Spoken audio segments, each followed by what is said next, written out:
v jeho sedle, respektíve v jej sedle, pretože Sandy Princess je štvorročná Ríška, je jockey Bronislav Mazurek, to je jockey, ktorý čosi znamená nielen u našich severných susedov, ale svoje umenie dokazoval už aj na prácach v Spojených štátoch amerických, kde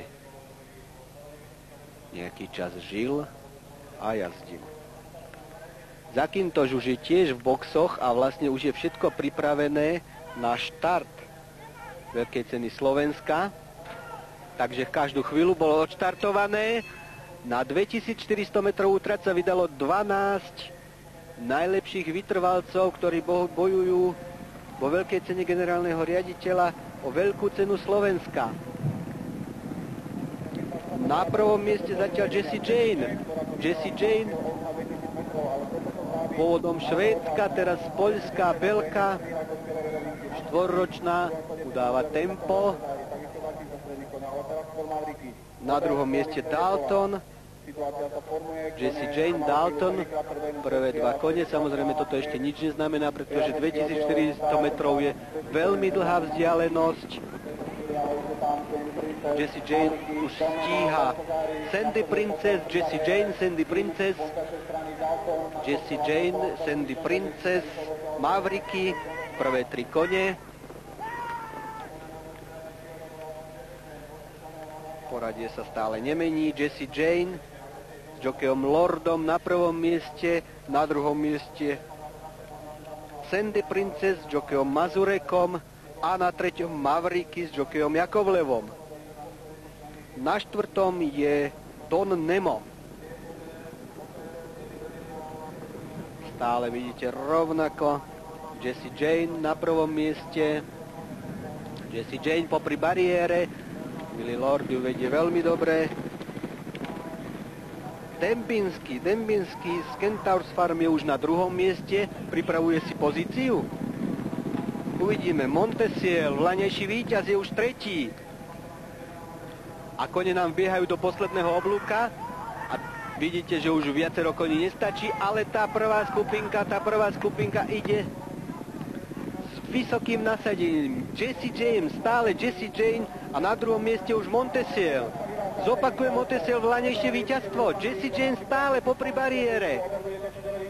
Vydrží v cieľovej rovinke, vydrží to tempo, ktoré nasadila od štartu. Pozor, popri bariére útočí Kimn.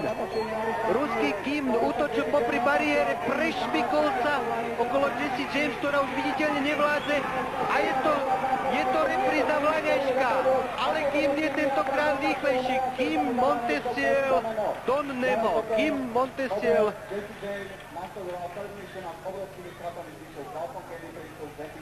Mon Nemo, to je poradie prvých troch koní v cieli.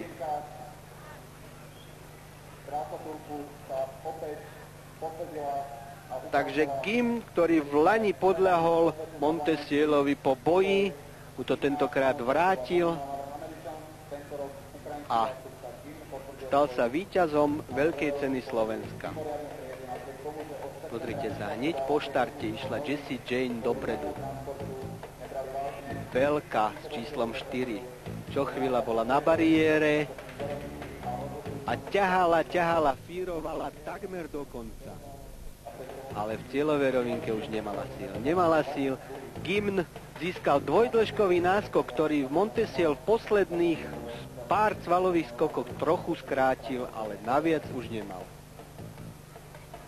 Takže tu sú traja najrýchlejší, tri najlepšie kone z Veľkej ceny generálneho riaditeľa Slovenskej poisťovne alebo Veľkej ceny Slovenska. A to na prvom mieste Gimn, jokej Vladimír Šatalov, na druhom Montesiel, jokej Pál Kálaj, na treťom Don Nemo, jokej Jean-Pierre Lopez. Vážení priatelia, videli ste všetko to najdôležitejšie, čo sme vám mohli dnes zo Starého Hája ponúknuť. Takže ďakujeme vám za pozornosť a dovidenia a do počutia pri ďalších